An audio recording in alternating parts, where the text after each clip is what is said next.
Good morning, dear students. Welcome to the science class.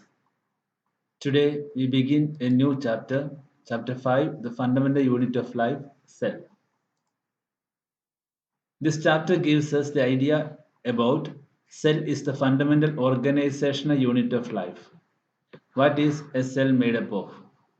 This chapter gives a detailed explanation of the structural organization of a cell, such as plasma membrane or cell membrane, cell wall, nucleus, cytoplasm, cell organelles.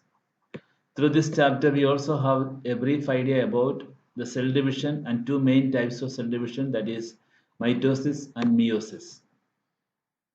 Cells were first discovered by Robert Hooke in 1665. He observed a thin slice of cork under his self-designed microscope. This slice of cork resembled the structure of the honeycomb, consisting of small compartments. The cells were first discovered by Robert Hooke. He observed a thin slice of cork under his self-designed microscope. You can see the cork, and this slice of cork resembles the structure of the honeycomb, consisting of small compartments. You can see the honeycomb, and he named these small compartments as cells. And cell is a Latin word for a little room. This was the very first time that someone had observed that living things appear to consist of separate units. What are living organisms made up of? Let's go for an activity. Take a small piece from an onion bulb. With the help of a forceps, we can peel off the skin, the outer layer, that's epidermis, from the concave side of the onion. This layer can be put immediately in a watch glass containing water. This will prevent the peel from getting folded or getting dry. Take a glass slide, put a drop of water on it, and transfer a small piece of the peel from the watch glass to the slide. Make sure that the peel is perfectly flat on the slide. A thin camel hair paint brush might be necessary to help transfer the peel. Now we put a drop of iodine solution on this piece, followed by a cover slip. Take care to avoid air bubbles while putting the cover slip with the help of a mounting needle. We have prepared a temporary mount of onion peel, and we can observe this slide under low power followed by high power of a compound microscope. Here you can see the slide, the onion peel, cover slip, and the iodine solution. This is slide. We can draw the structures that we are able to see through the microscope on an observation sheet, and the structures will be looking like this. These are the cells of an onion peel. You will be able to see such a kind of structures under the microscope. This is structure of compound microscope. We can try preparing temporary mounts of peels of onions of different sizes. These structures look similar to each other.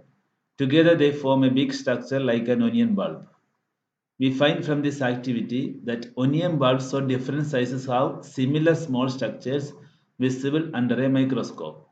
The cells of the onion peel will look the same regardless of the size of the onion they came from. These small structures that we see are the basic building units of the onion bulb, and these structures are called cells. Not only in onions, but all organisms that we observe around are made up of cells. However, there are also single cells that live on their own. Now let us define what is a cell.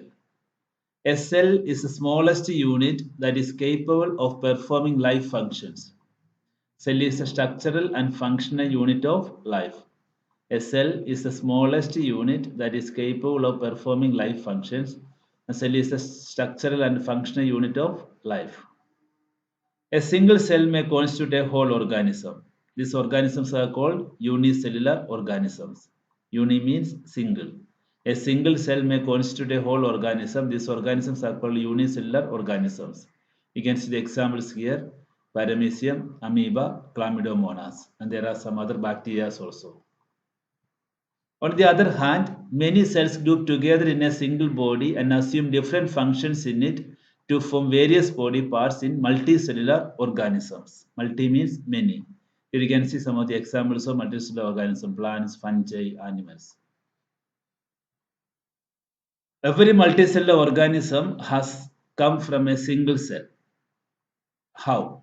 The divide the cells divide to produce cells of their own kind, and all cells thus come from pre-existing cells. Here you can see the shape of different cells in our human body: the nerve cell, fat cell, bone cell, ovum, blood cell, sperm. You can see different shapes. In unicellular organisms, a single cell performs all basic functions. For example, in the case of amoeba. In amoeba, a single cell carries out movement, intake of food and respiratory gases, respiration, and excretion. But in multicellular organisms, there are millions of cells.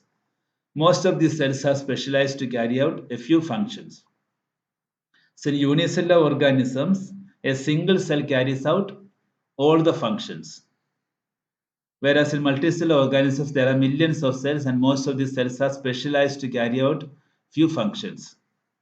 The shape and size of cells are related to the specific functions they perform. Some cells like amoeba have changing shapes. In some cases, the cell shape could be more or less fixed and peculiar for a particular type of cell. For example, nerve cells have a typical shape. Here you can see the different types of cells in the human body.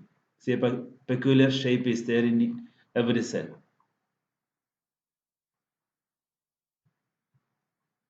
Each living cell has the capacity to perform certain basic functions that are characteristics of all living organisms. Each living cell has the capacity to perform certain basic functions that are characteristics of all living organisms.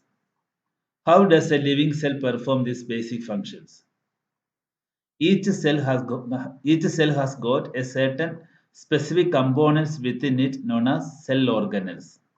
Each kind of cell organelle performs a special function such as making new material in the cell, cleaning up the waste material from the cell, and so on.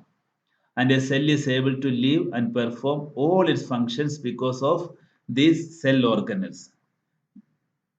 Each cell has got a certain specific components within it known as cell organelles, and these cell organelles are performing different functions in the cell.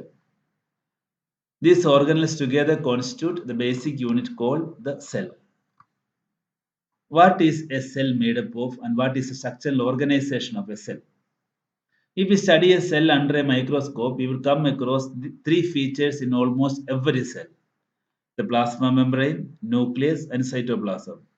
Here you can see the outer covering. This is called cell membrane or plasma membrane. This is structure of plant cell, and this is called the nucleus, and these are called cytoplasm. And all these are cell organelles. The chloroplast, mitochondria, vacuole, all these are cell organelles. All activities inside the cell and interactions of the cell with its environment are possible due to these features. So there are three features: plasma membrane, nucleus, and cytoplasm.